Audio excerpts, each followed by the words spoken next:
नमः शिवाय ओम नमः शिवाय हरि हरि भोले नमः शिवाय ओम नमः शिवाय हरि हरि भोले नमः शिवाय। शिव जी की जय, माता पार्वती की जय। आइए भक्तों, आज सुनते हैं सोमवार व्रत की कथा एवं आरती। समय की बात है, किसी नगर में एक साहूकार रहता था। उसके घर में धन की कोई कमी नहीं थी, लेकिन उसकी कोई संतान नहीं थी। इस कारण वह बहुत दुखी था। पुत्र प्राप्ति के लिए वह प्रत्येक सोमवार को व्रत रखता और पूरी श्रद्धा के साथ शिव मंदिर जाकर भगवान शिव और माता पार्वती जी की पूजा करता था। उसकी भक्ति देखकर एक दिन माँ पार्वती प्रसन्न हो गई और भगवान शिव से उस साहूकार की मनोकामना पूर्ण करने का आग्रह किया। पार्वती जी की इच्छा सुनकर भगवान शिव ने कहा कि हे पार्वती, इस संसार में हर प्राणी को उसके कर्मों का फल मिलता है और जिसके भाग्य में जो हो उसे भोगना ही पड़ता है। लेकिन पार्वती जी ने साहूकार की भक्ति का मान रखने के लिए उसकी मनोकामना पूर्ण करने की इच्छा जताई। माता पार्वती के आग्रह पर शिव जी ने साहूकार को पुत्र प्राप्ति का वरदान तो दिया, लेकिन साथ ही यह भी कहा कि उसके बालक की आयु केवल 12 वर्ष होगी। माता पार्वती और भगवान शिव की बातचीत को साहूकार सुन रहा था। उसे न तो इस बात की खुशी थी और न ही दुख।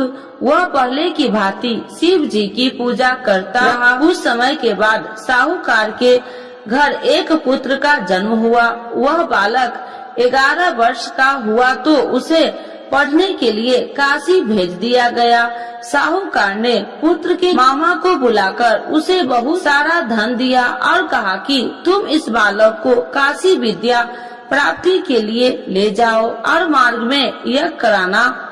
जहाँ भी यज्ञ कराओ वहाँ ब्राह्मणों को भोजन कराते और दक्षिणा देते हुए जाना। दोनों मामा भतीजा इसी तरह यज्ञ कराते और ब्राह्मणों को दान दक्षिणा देते काशी की ओर चल पड़े। रात में एक नगर पड़ा, जहाँ नगर के राजा की कन्या का विवाह था, लेकिन उस राजकुमार से उसका विवाह होने वाला था। वह एक आंख से कन्हा था।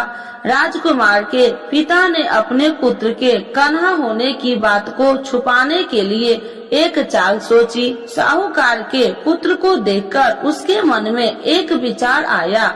उसने सोचा क्यों न इस बालक को दुल्हा बनाकर राजकुमारी से विवाह करा दूं। विवाह के बाद इसको धन देकर विदा कर दूंगा और राजकुमारी को अपने घर जाऊंगा। लड़के को दूल्हे के वस्त्र पहनाकर राजकुमारी से विवाह कर दिया। लेकिन साहूकार का पुत्र ईमानदार था। उसे यह बात अन्याय संगत नहीं लगी। उसने अवसर पाकर राजकुमारी की चुनरी के पल्ले पर लिखा कि तुम्हारा विवाह तो मेरे साथ हुआ है, लेकिन जिस राजकुमार के संग तुम्हें भेजा जाएगा वह एक आंख से कन्हा है। मैं तो काशी पढ़ने जा रहा हूँ। जब राजकुमारी ने चुनरी पर लिखी बातें पढ़ी तो उसने अपने माता पिता को यह बात बताई। राजा ने अपनी पुत्री को विदा नहीं किया, जिससे बारात वापस चली गई। दूसरी ओर साहूकार का लड़का और उसका मामा काशी पहुँचे और वहाँ जाकर उन्होंने यज्ञ किया।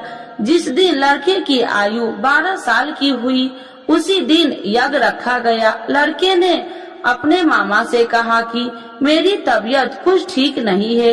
मामा ने कहा तू अंदर जाकर सो जाओ। शिव जी के वरदान अनुसार कुछ ही देर में उस लड़के के प्राण निकल गए।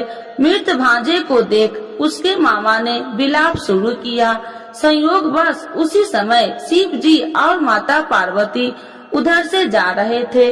पार्वती भगवान से कहा, स्वामी मुझे इसके रोने के स्वर सहन नहीं हो रहा, आप इस व्यक्ति के कष्ट को अवश्य दूर करें। जब शिव जी मृत बालक के समीप गए तो वह बोले कि यह उसी साहूकार का पुत्र है जिसे मैंने 12 वर्ष की आयु का वरदान दिया था।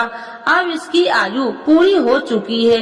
लेकिन मातृ भाव से विभोर माता पार्वती ने कहा कि हे महादेव, आप इस बालक को और आयु देने की कृपा करें, अन्यथा इसके वियोग से इसके माता पिता भी तड़प तड़प कर मर जाएंगे। माता पार्वती के आग्रह पर भगवान शिव ने उस लड़के को जीवित होने का वरदान दिया।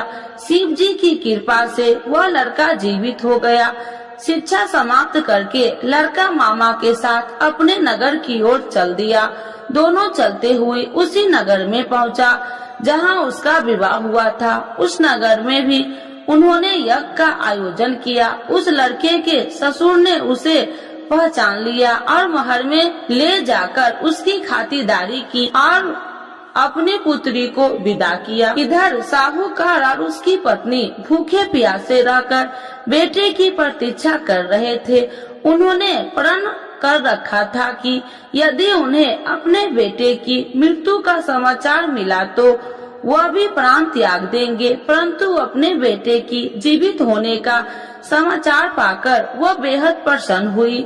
उसी रात भगवान शिव ने व्यापारी के स्वप्न में आकर कहा, हे श्रेष्ठ, मैंने तेरे सोमवार के व्रत करने और व्रत कथा सुनने से प्रसन्न होकर तेरे पुत्र की लंबी आयु प्रदान की है। इसी प्रकार जो कोई सोमवार व्रत करता है या कथा सुनता है और पढ़ता है, उसके सभी दुख दूर होते हैं और समस्त मनोकामनाएं पूर्ण होते हैं। तो एक बार बोलिए प्रेम से शिव जी की जय, माता पार्वती की जय। आरती शिव जी की। ओम जय शिव ओमकारा, स्वामी जय शिव ओमकारा, ब्रह्मा विष्णु सदा शिव अर्धांगी धारा। ओम जय शिव ओमकारा, एकानन चतुरानन पंचानन राजे, स्वामी पंचानन राजे, हंसासन गरुड़ासन विश्वाहन साजे। ओम जय शिव ओमकारा, दो भुज चार चतुर भुज, 10 भुज अति सोहे, स्वामी 10 भुज अति सोहे, त्रिगुणी रूपिणी रखिते, तिरुबनि जन मोहे। ओम जय शिव ओमकारा, अच्छी माला बनि माला, मुंडी माला धारी, स्वामी मुंडी माला धारी, त्रिपुरारी कंसारी, करी माला धारी। ओम जय शिव ओमकारा, श्वेतांबर पीतांबर बाघांबर अंगे, स्वामी बाघांबर अंगे, सनिकादिक गरुणादिक भूतादिक संगे। ओम जय शिव ओमकारा, करके मध्य कमंडल चक्र त्रिशूल धारी, स्वामी चक्र त्रिशूल धारी, सुखकारी दुखिहारी, जग पालनकारी। ओम जय शिव ओमकारा, ब्रह्मा विष्णु सदा शिव जानति अविवेका, स्वामी जानति अविवेका, मधु कैटभ दो मारे सुर भयहीन करे।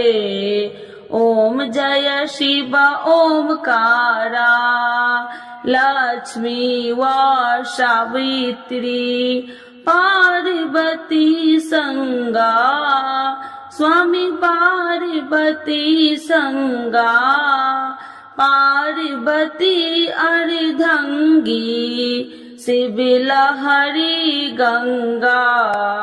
ओम जय शिव ओमकारा पर्वती सोहे पार्वती शंकर कैलासा स्वामी शंकर कैलासा।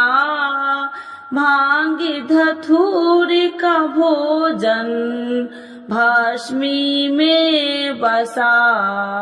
ओम जय शिव ओमकारा जटा में गंगा बहती है गले मुंडन माला स्वामी गले मुंडन माला।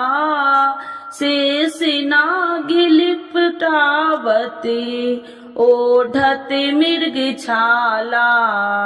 ओम जय शिव ओमकारा काशी में विराजे विश्वनाथ नंदी ब्रह्मचारी स्वामी नंदी ब्रह्मचारी। नित्य उठी दर्शन पावती महिमा अति भारी। ओम जय शिव ओमकारा त्रिगुण स्वामी जी की आरती जो कोई नर गावे स्वामी जो कोई नर गावे। कहत शिवानंद स्वामी मन वांछित फल पावे। ओम जय शिव ओमकारा प्रभु हर शिव ओमकारा। शिव जी की जय माता पार्वती की जय।